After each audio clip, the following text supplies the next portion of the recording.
Good morning, good afternoon, or good evening, and welcome to the Sling of Ages podcast. I'm your host, Preston Frazier. And on this very special episode, episode number 9 of season 7, we discuss the Steely Dan album from 1980 called Gaucho.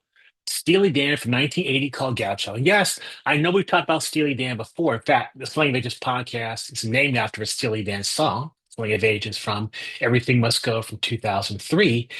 This is the first time we're touching on Gaucho. This is one of my favorite Steely Dan albums. I love them all, not equally though. And right now, this is the one that's really bubbling up to the top for me. So let's talk about Gaucho. But before we do that, I want to thank my Patreon followers and executive producers. We're going to thank the executive producers Cynthia Tom, Cheryl Frazier, and Benicio Cifuentes for their support of the podcast and of slangofages.com. And of course, you can find my new reviews on slangofages.com, as well as a few on Something Else reviews. And you can find the Slang of Ages podcast on your favorite podcatcher, as well as on YouTube. I'm putting up all the episodes on YouTube so you can see my petite face on YouTube. Anyway, this is episode number 9, Gaucho. This is going to be a standard format for the Sling of Ages podcast. If you're a new watcher or listener, what I do is talk about my favorite albums, 60s, 70s, 80s, 90s, 2000s, and beyond. And I also interview guests who have meant a lot to me over the years in terms of the music. But this is just a review of an album. It'll take a few minutes, but I love doing this. And like I said, this is one of my favorites. Also, I should mention before we get started into Gaucho that my book, Toto, the band, not the dog, is out. It's been reformatted for digital and it's available on your digital platforms as well as on Amazon and Barnes and Noble. You can order a physical, soft, and hardcover. And in a few weeks, the Audible book, audio book for Toto, the band, not the dog will be out. I'll do a special video and release of that as well. So thank you for those who've bought the book and for those who are waiting. It's out now, so go grab it, and the audio book will be here very soon. Remember also to like, share, and subscribe. And if you would like to support the podcast and the website, go to patreon.com and look up Slang of Ages podcast and join the ranks of the executive producers. Now, Gaucho from 1980, as I mentioned, it is a wonderful Steely Dan album. I think they're all wonderful, like I said. This one was the last Steely Dan album of the main sequence, and it has a lot of interesting facts around it. It was primarily recorded in New York, unlike the prior albums, which were recorded mostly in LA. I think Asia was recorded a mix of LA and New York, but Gaucho was primarily recorded in New York using about 42 different musicians.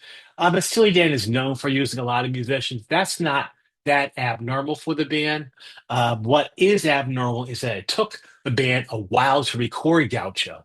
It took about 3 years to get the project up and running. And that's partially due to Steely Dan, in that they were originally thinking of touring for the album Asia and had started to compile a list of musicians and actually started rehearsal. I think they had one rehearsal for the album Asia tour and then decided they didn't want to do it. And they called that off, and then they decided to take a little time off between albums. Then they worked on a few projects prior to Gaucho, notably the FM soundtrack, which produced the title song FM, and some other side projects as producers before getting back into the studio for Gaucho. Gaucho won the Grammy for Best Engineer Recording, non-classical, at the 24th Annual Grammy Awards. It was also nominated for Album of the Year and Best Pop Performance of the Year, though it did not win. And as you may know, Steely Dan did not win Album of the Year nomination until Everything Must Go. No, that's not right. Until Two Against Nature came out. So this is a wonderfully recorded album. It's beautifully recorded, as all Steely Dan albums are, but this one is an extra special treat. And there's so many musicians and players and engineers involved. I'm going to read off some of the names for you. Of course, this was the album, which was this was like all the Presley albums, produced by Gary Katz. In fact, this was the last Steely Dan album produced by Gary Katz. And then the executive engineer was Roger Nichols, who also handled the overdub engineering. The actual tracking of the sessions was done by Elliot Schneider, who also did the mix down.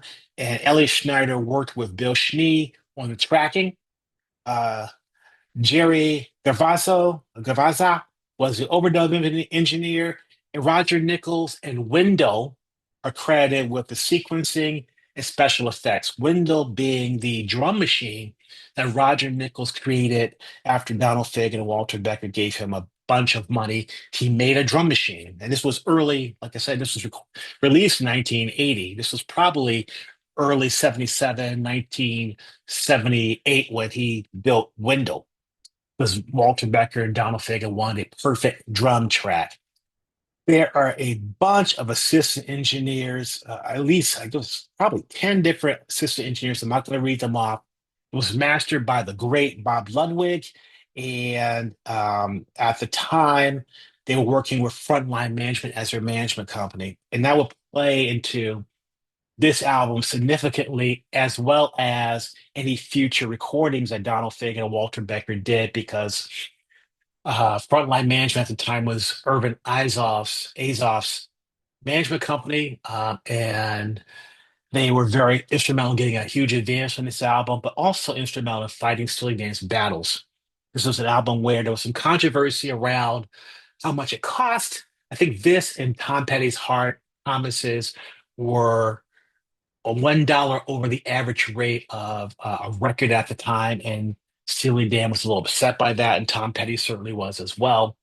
But it ushered in a new world of management power for frontline management, or in Irving Azoff, who of course is still the manager of the Eagles, and Frontline's management team works with Donald Fagen as well. Those don't call it frontline management anymore.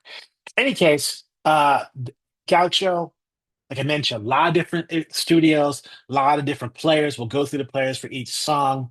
And there are only 7 songs on the album. There is, of course, I guess maybe the elephant in the room is that Gaucho contained a number of tracks which were not released on the album, most notably the song The Second Arrangement, which was recorded and overdubbed. I don't think it was mixed, but before the final mixing, the assistant engineer erased 2/3 of the song, The Second Arrangement, and it really set Fagen and Becker off. And they tried to recreate it with different musicians. It didn't kind of work out, so they let the song go. And if you're a Steely Dan fan, you've heard the song A Second Arrangement. There are plenty of bootleg versions out there, including a wonderful version that Roger Nichols recorded and his daughter Simsy Nichols put out on the internet, which shows how great the song is. Also, the song is upbeat because a lot of the songs on Gaucho really are not upbeat. And that's what maybe the one thing the album is missing. What the album isn't missing, however, is fantastic playing, if good, strong lead vocals, fantastic backing vocals. This album is a Steely Dan album, so it has that stuff. Oh, the album also had 2 singles released, I believe, in America, and I think it was 3 in Britain. So they were the first single was the track Hey 19, which was I think it was a top 10 song released by Steely Dan. I think it reached I don't know, reached number 5, maybe. It was a hit single, and it was released in November of 1980. And the B side of Hey 19 was the song Bodhisattva, but it was a live version taken from a concert, their next to last concert in 1974. And then the second single was the song Time Out of Mind, which reached number 22, but it also featured Bodhisattva live as a as a B-side, which was another controversy Steely Dan had with their then label MCA, because they thought, why would you release an old song as a B-side? Why would you release a song from the kind of an inferior recording because it was a live recording back when live recordings weren't that great? But both songs were hits. Like I said, Time Out of Mind 22 and Hey 19, I think it was top 10. And great, great tracks. Also, I believe in Europe, the song Babylon Sisters was released as a single there. So, Gaucho, if you don't own a copy, of course, it's available. There's a digital album. It's also available on CD still. And there's a re-release, which I'm holding now, of the original album with no additional tracks, same running order, same liner notes, uh, beautifully packaged, beautiful artwork, and the music is, of course, beautiful. So Steely Dan was off on a really good streak with Gaucho, and that was really the end of the road for the band because they were kind of burnt out. And Walter Becker, during the recording of Gaucho, was a lot less involved than he was during the recording of any previous album. Walter Becker was struggling with his addiction problems, most notably around heroin. He was hit by a car during the recording of the album Gaucho and was laid up with a compound fracture to his leg and had some infections as well. So, though most of the recording had been done, the overdubs had not been done when Walter was hit, and he really helped via phone and meeting with Donald Fagen, but he wasn't in the studio for many of the overdubs, which he might have been involved in. Becker was also prior to Gaucho heavily involved in the mixing of the albums, and giving his input on that, and didn't really have much of a part here. So let's start off with the songs. Like I said, there are only seven. They're wonderful. And there's a few controversies around some of the songs too. The first song is the wonderful, lush Babylon Sisters. Babylon Sisters has such a great feel.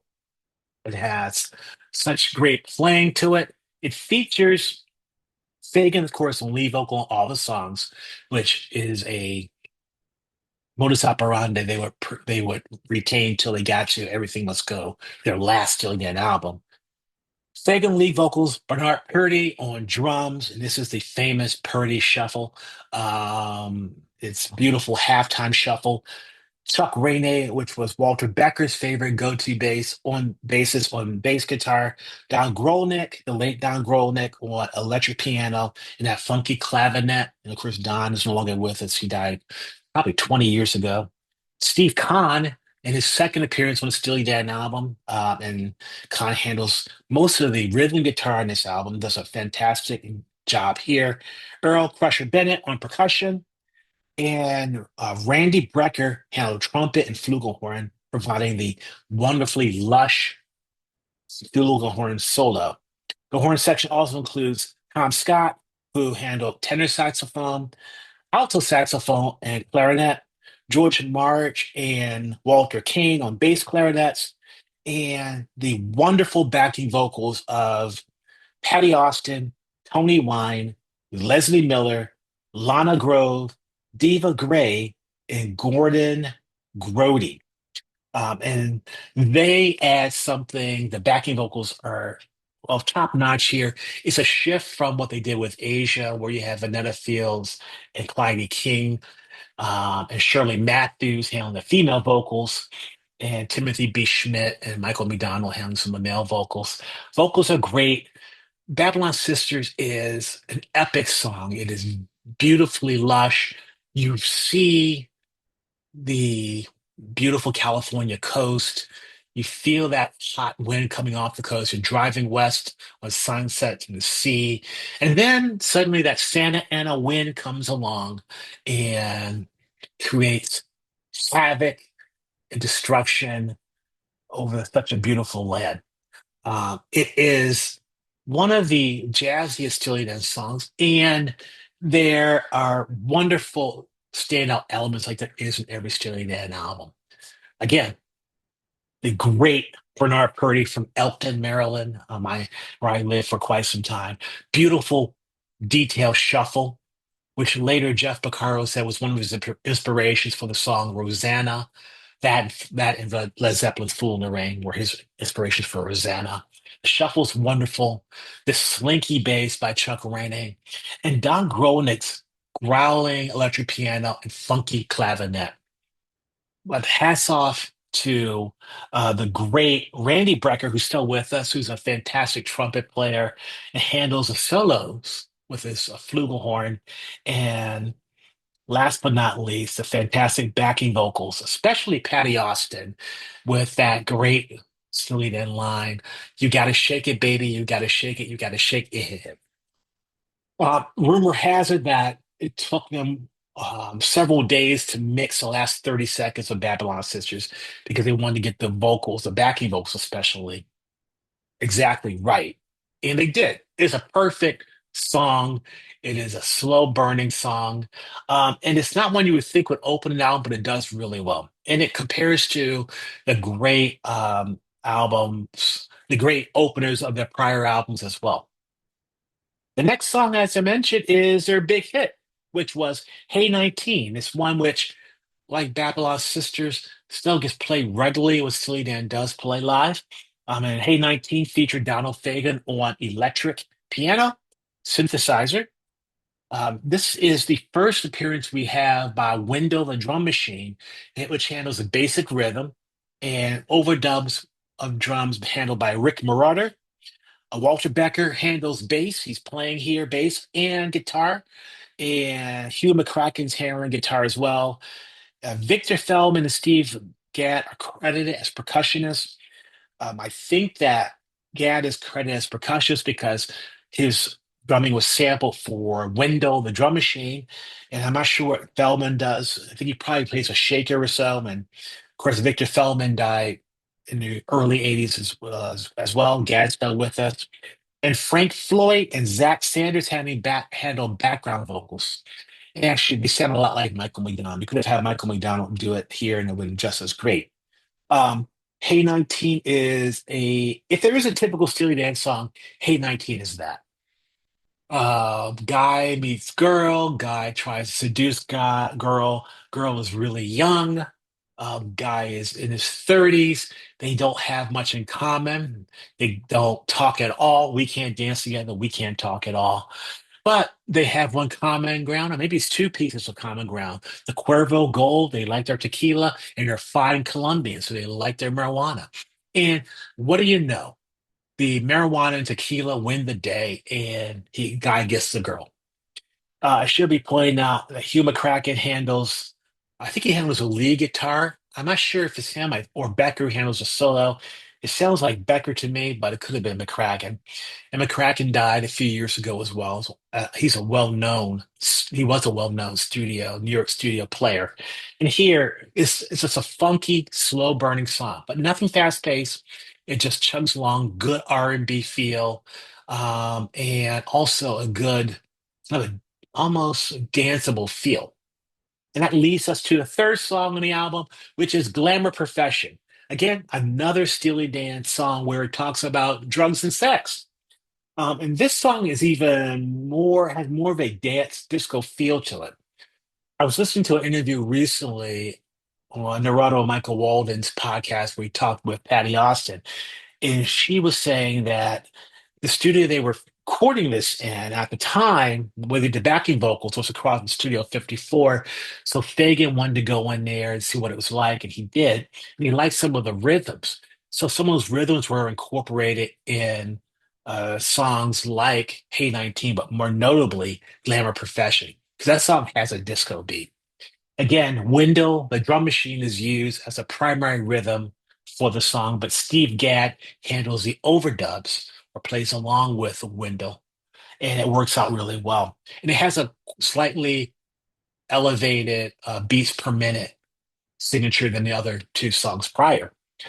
Here, you have Walter. Well, Walter Becker doesn't play at all in this song. So this is the Indecide one. He's only played on one song. Donald Fagen handles the vocals, of course, the electric piano, the synthesizer. Steve Gadd, like I mentioned, on drums. Anthony Jackson, with his first appearance on Steely Dan album, handles this really unusual and detailed melodic bass part. And Rob Mounsley handles the acoustic piano, the accents, and also the piano solo. Steve Kahn is the only guitarist on the song. Typically, Steely Dan songs have at least two guitars.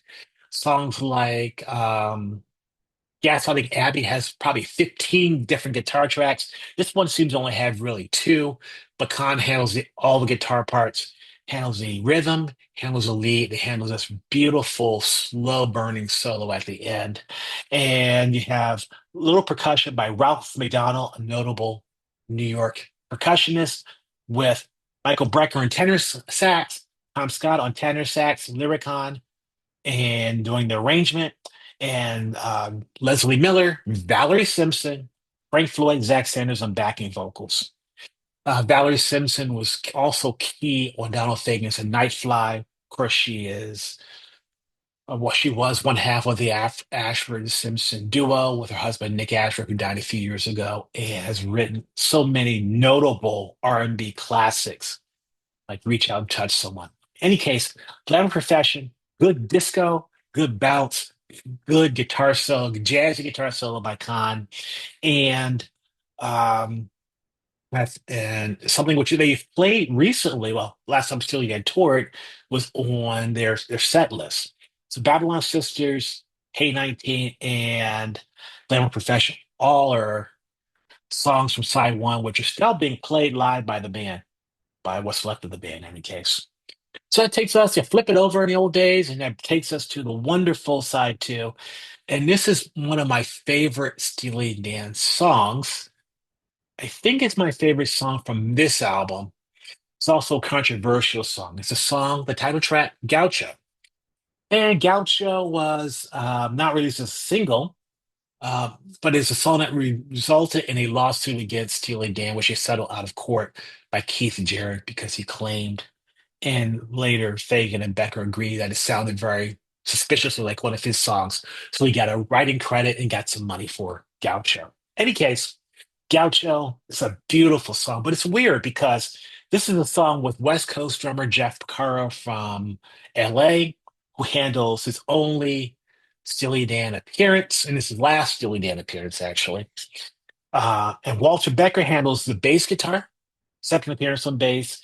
He handles some of the rhythm guitar, I believe, and the guitar solos.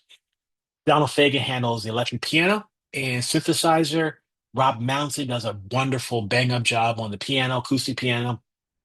Steve Kahn on rhythm guitar. Crusher Bennett, Earl Crusher Bennett on percussion.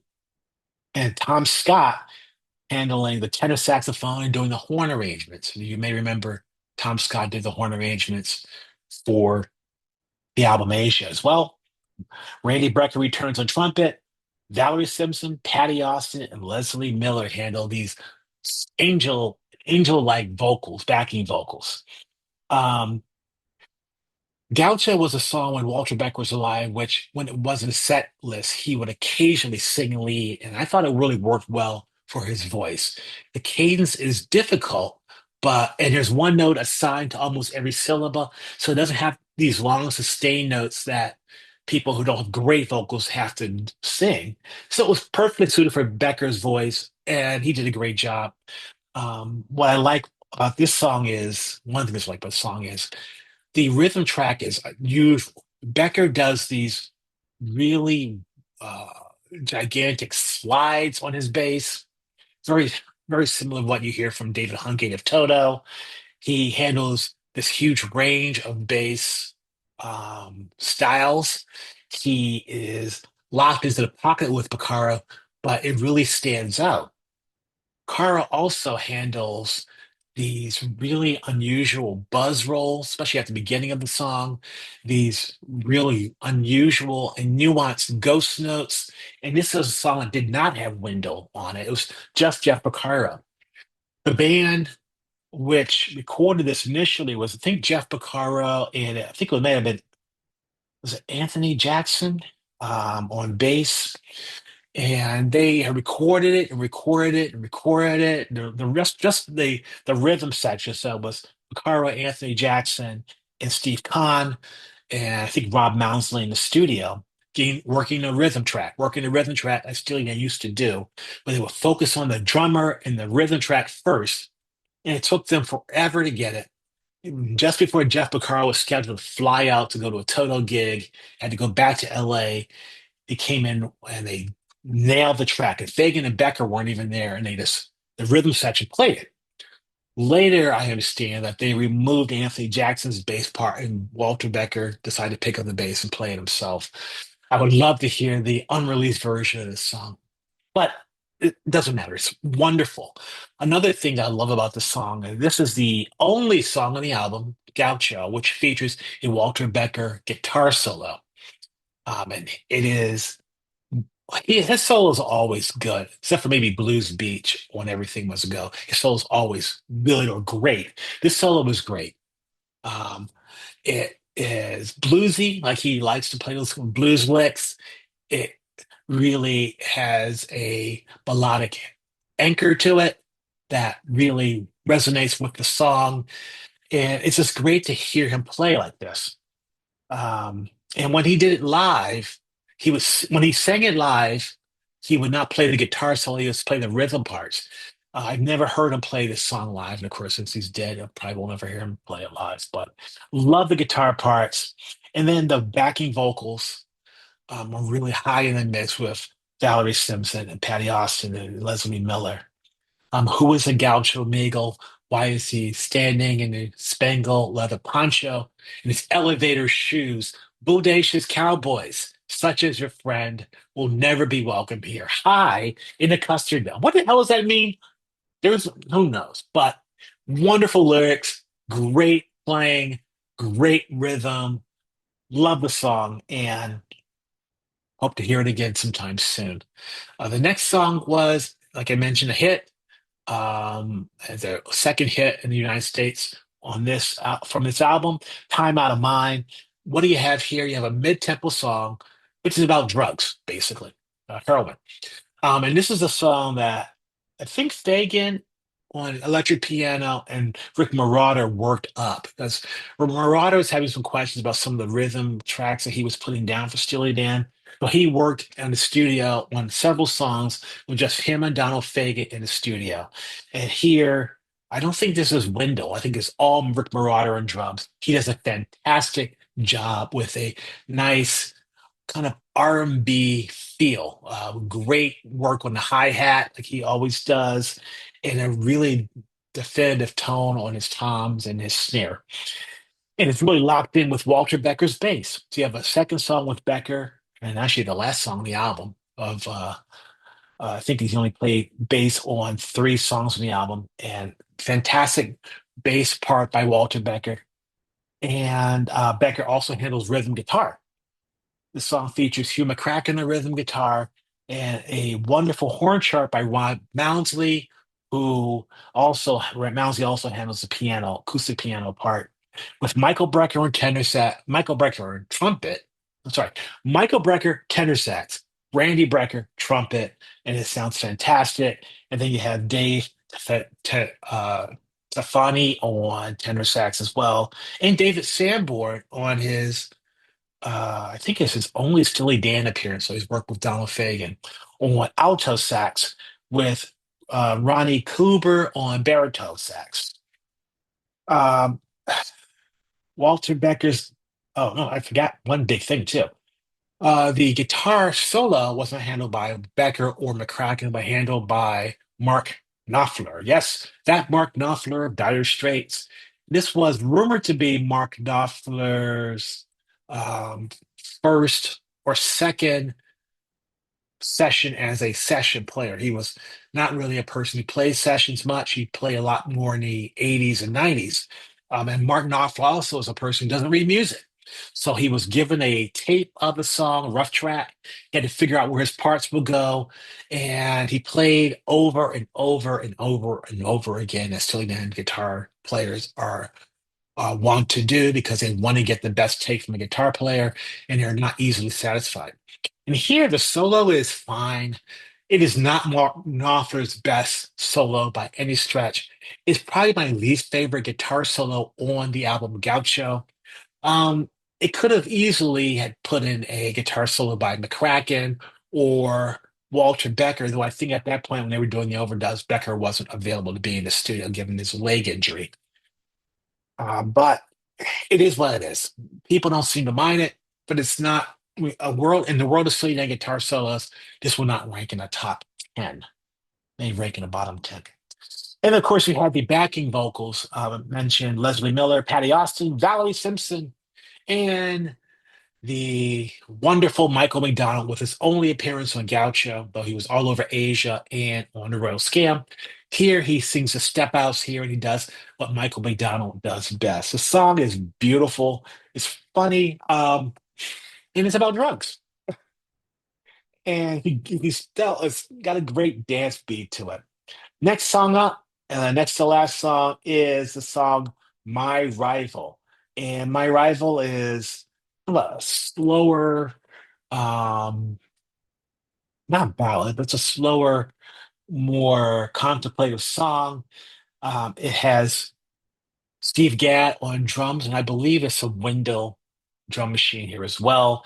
Anthony Jackson plays the bass guitar. Donald Fagen handles lead vocals, organ, and synthesizer.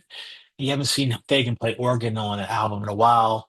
Then you have Pat Ridable on electric piano, Ribbolot on electric piano, Hiram Bullock and Rick Derringer on guitars. Hiram Bullock did not play. I think this is his only appearance on Steely Dan album. And Rick Derringer, who appeared on the first Steely Dan album, the second Steely Dan album, the fourth Steely Dan album, and the fifth Steely Dan album, I believe. Played this really intricate, intertwined guitar parts, not harmony parts, but melodic parts. But Steve Kahn gets a solo, even though I believe Bullock and Rick Derringer tried the solo. Kahn gets a solo, and he does a great job with it, as always. And Ralph McDonald has percussion, handles percussion. There are also some timbales by Nicholas Moreno, and the Brecker brothers are back on flugelhorn and tenor saxophone, with Tom Scott handling the tenor sax as well as the horn arrangements. And I should mention, Scott handles the lyricon, which is an electric wind instrument, which I don't think they make anymore, but he was very noted for using the lyricon, which he also used on the prior album for the song Peg. My Rifle is it's good, but it's not great. I'm not sure what it's about. Uh, it is this has a great feel to it. The lyrics are kind of dark um, and foreboding, but it has great musical touches to it. For instance, the middle section has a organ solo, which is by Donald Fagen, unusual. Then it also has a wonderful um, synthesizer solo, which is imbibed by the horn section. And it really works out, it meshes really well before Steve Kahn comes in with his beautiful bluesy solo, which sounds like he's playing a Telecaster or something. Very clear, little distortion, but works really well. So it works. Finally, we're up to the last song of the album, which is Third World Man, or the reworked Were You Blind That Day? Third World Man was not supposed to be on Gaucho. The, the song with Third World Man replaced was the song we talked about at the beginning of the podcast, the second arrangement. And when that was erased, Fagan and Becker knew they needed an additional song, and they had already recorded most of Third World Man for the Asia section when it was called Were You Blind That Day, but decided not to use Were You Blind That Day for Asia because they had enough songs for Asia and they feel it fit as well. So what Becker and Fagan did was they reworked the lyrics of Were You Blind That Day and it became Third World Man. And so this song features the only performance by Larry Carlton on the album Gaucho, even though he didn't perform on Gaucho, he actually performed his solo for the album Asia. And it features Fagen on lead vocals, Steve Gadd on drums, Chuck Rainey on bass, Joe Sample on electric piano, Steve Kahn had an acoustic and electric piano, and Rob Mouse on synthesizer. The Kahn's part was added during the Gaucho sessions, as was Rob Mouse's part, but the rest of the parts were recorded, and Fagen's vocal was added as well for the Gaucho segment. But the rest of the song was recorded for Asia, the rest of the parts, and it kind of flown in. The lyrics are in Johnny's playroom. It's a bunker filled with sand. He's become a third world man. Smoky Sunday. He's been mobilized since dawn. Now he's crouching on the lawn. He's a third world man. Soon you'll throw down your disguise. We'll see behind your bright eyes. By and by, when the sidewalks are safe for the little guy. So there are some recordings out there of the song Were You Blind That Day? I believe that I can't, let's see. Larry Klein's wife recorded a version of Were You Blind That Day? You can look that up on the internet, you'll find it. It's one of her albums. There are also some covers of Steely Dan songs, and instead of including Third World Man, they record the cover Were You Blind That Day? Lyrically, that song was strong. I would love to hear the version that Steely Dan did of Were You Blind That Day? But Third World Man is a great, great way to end the album. It was a song which has been performed live several times by the band in concert through the early 90s. It probably stopped in the early 2000s, and it just smokes. It has a driving rhythm given to it by Gad and Chuck Rainey. And also, the lyrics are well sung by Donald Fagen. Fagen overdubs his voice to handle the backing vocals. His lead vocal is strong. It's not an easy song to sing, but he did a great job. And I think that especially Elliot Schneider and Bill Schneider did a great job um, capturing the song. I think this is one of the songs where they when they won the Grammy for Best Engineer Album. I think that Schnee came up to the podium and got his Grammy. But he thought, like, I didn't do anything for Gaucho, but really Schnee was involved in tracking it for Asia. So that is the end of Steely Dan's 1980 album, Gaucho. I love Steely Dan. We've talked about Everything Must Go or in season one, way back when, is my favorite Steely Dan album. We'll talk about Asia at some point because we have to talk about Asia. We've talked about Walter Becker's 11 Tracks of Whack. We've talked about Donald Fagen's Kamakiriad, and we've also talked about the wonderful Walter Becker album, Circus Money. I love this album. I wish that they would release a deluxe edition of the album because there's so many songs they did on this album which didn't make it to the album. I know that they talk about the song The Bear, which was recorded for Gaucho or Asia. They're not really sure, but that came out during the Rarities concert. We've just talked about the second arrangement. So many good songs that didn't make the album, but what we have here is a classic.